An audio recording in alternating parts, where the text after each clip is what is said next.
The court takes just notice of that final decree of divorce, again signed January 6, 2021.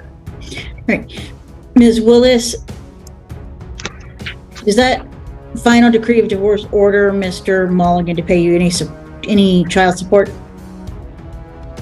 No. Okay. Does it order Mr. Mulligan to do something else in lieu of paying child Yes. support? Yes. To pay. All right, guys. From the very first seconds, you can hear the emotional weight behind this argument. The mother isn't talking about survival. She's talking about lifestyle.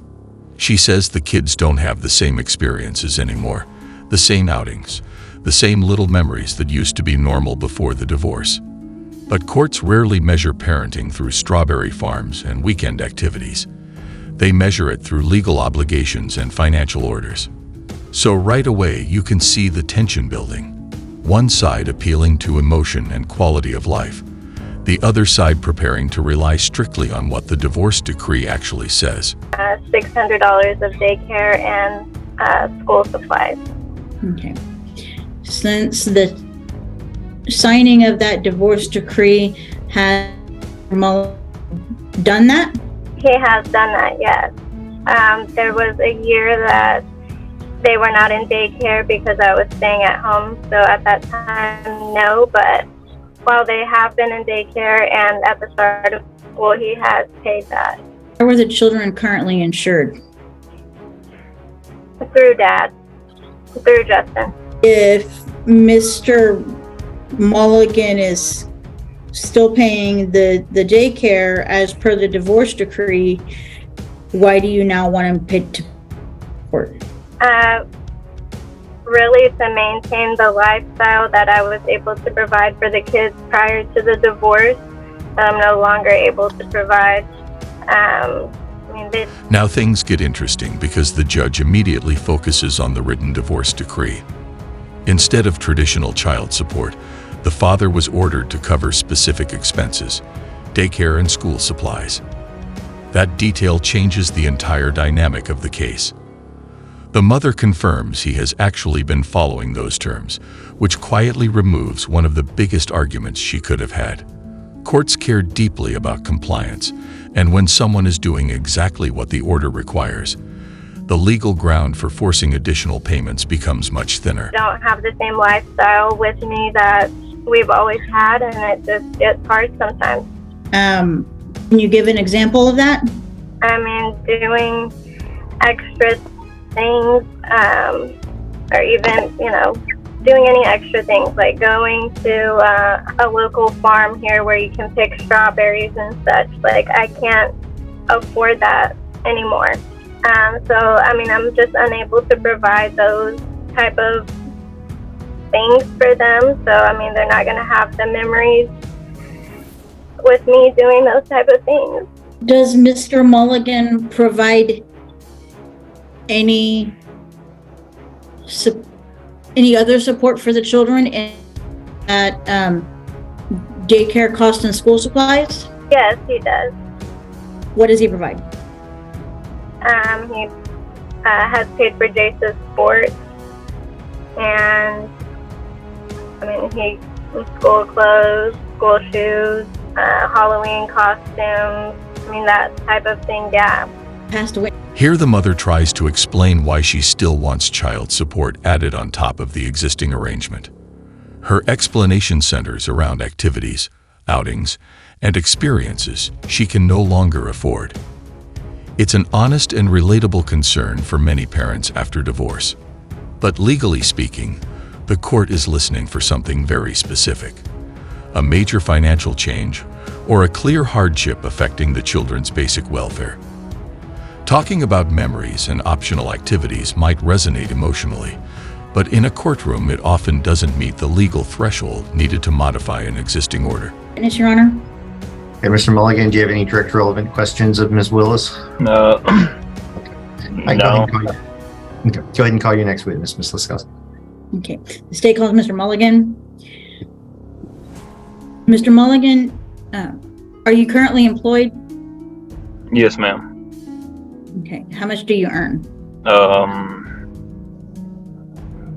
Roughly without overtime, like $2,300 every 2 weeks. Okay, are you paid hourly? Yes, ma'am. How much are you paid per hour? 37. Okay. How many hours a week do you work? I work shift work, so every 2 weeks it's 84 hours. Okay. Do you ever work any Yes, I do work overtime occasionally. about how many hours of overtime do you work per month? I'd say maybe 30, 40 hours. Is that your only source of income? Yes, ma'am. Does your employer offer health and dental insurance for you? Now the focus shifts to the father, and his testimony begins painting a different picture. He lays out his income clearly, roughly $2,300 every 2 weeks, and confirms he works shift hours with occasional overtime. Immediately, you can see the judge building a financial snapshot. Courts want numbers, structure, and consistency. The father also confirms that the kids are insured through his employer, which is another major responsibility already being handled. Every detail like this strengthens his position that he is actively contributing to the children's well-being. You to put the children on? Yes, they're on it. Okay. How much does that cost you per pay period? I think it's like 160. Well, I think it's like 160 a month. Does your employer offer dental insurance to put the children on? Yes. Okay. How much does that cost you per pay period? I'm not sure. That was both of them together. I'm sorry. I misunderstood you. That amount I told you. Okay. Do you have any other children under the age of 18 besides Jason Kylie? Yes, I have 2 of them. Okay. Do they live in the house or in your home? Yes, ma'am. Okay. Do you pay for Jason Kylie's daycare every month? I don't pay the full amount because before it was both of them going in there. I pay 2/3, which is $400 a month. Why has it decreased? Because it's only Kylie that's in there. When we first got divorced, it was Okay. $900 a month, so I was paying $600 a month. So now it's $600 a month. So The testimony continues, and we learn something critical. The father also has 2 other children living in his home. That factor can weigh heavily in support considerations because courts must account for all dependent children. On top of that, he explains the daycare arrangement. Originally, the cost was higher when both kids attended, but now only one child remains in daycare, so his payment decreased proportionally. From a legal perspective, that actually shows the payment system adjusting logically rather than someone avoiding responsibility. I pay $400. Is that because Jace is in school now? Yes. Do you provide any other support for the children on a monthly basis? Well, I mean, everything she just listed, and then I do all the fundraisers. I do the school pictures. I do all the Halloween stuff. I do the sports. I do the dentist appointments, doctor's appointments. I pay for all that. And I give her money at Christmas time so she can get the presents she wants for them. Do you have a ballpark figure on about how much you spend for the children every month? No, I mean, I have no idea. I'd have to sit there and I'd have to look at my bank statements.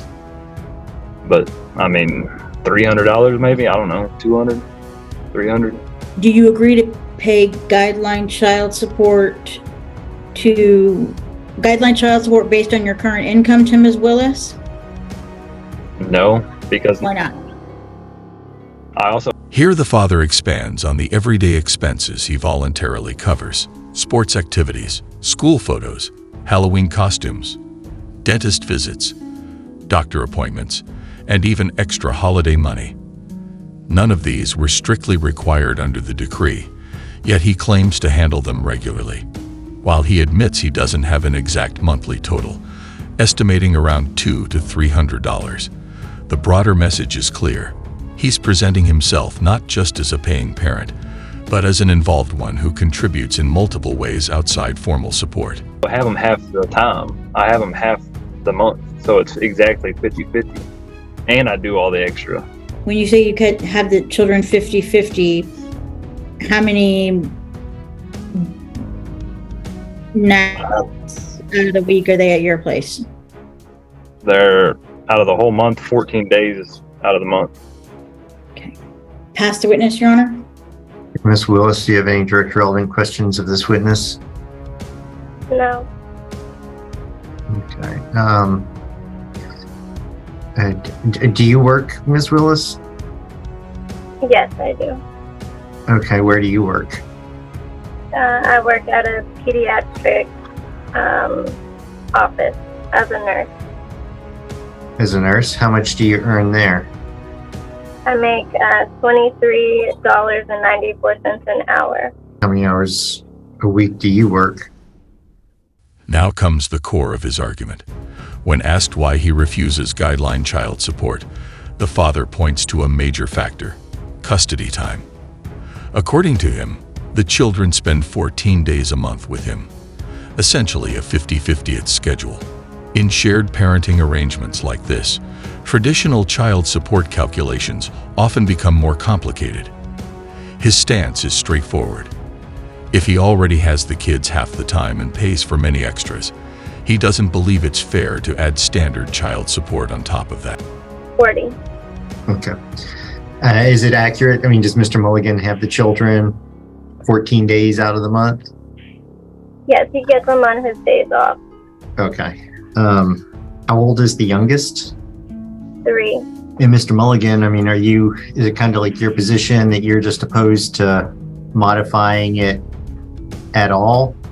Or just not to the guideline support amount, or? No, I don't feel like I should have to modify it all. I mean, I'm a dad. I'm there for my kid. I can understand if I only had them every other weekend, but I have them every single day I'm off. And I do all the extra stuff that costs money. I don't ask her to do it, I do it. And Ms. Willis, you said that he's consistently done what y'all had agreed to kind of outside of child support in that divorce decree? Yes. I mean, he is a good dad. You know, he has done all of that. Okay. Sorry. That's fine. How long have you been at this job, Mr. Mulligan?